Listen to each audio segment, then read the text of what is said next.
Hey everyone, welcome back to the channel. In this video, I'm going to show you how to transfer money from your first bank account to your Cash App. Whether you are new to Cash App or just trying to connect your bank for the first time, I'll break it down step by step so it's super easy to follow. Let's get started. First, open up the Cash App on your phone and log in. If you haven't already, tap send money from your first account. You will need to link it to Cash App. Tap on the profile icon on your photo in the top right corner. Scroll down and tap linked banks and or bank account. Choose add bank and then link bank manually. Now enter your Woodforest routing number and account number. You can find both by logging into your Woodforest online banking or checking one of your paper checks.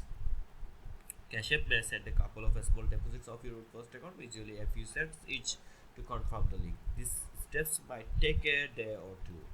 Once you see the test deposits in your Woodfirst account, came back to Cash App, go to linked banks, tap on your Woodfirst account, and enter the two deposits amount to verify. Now that your Woodfirst account is linked to your verified, it's time to transfer money from the main screen. Tap the banking tab, then tap Add Cash. Choose the amount you want to transfer and tap Add. Enter your Cash App PIN and use Face ID to confirm. The money will be pulled from your Forest account and show up in your Cash App balance. And that's it. You have now successfully linked your Woodforest account and transferred money to your Cash App. Super simple, right?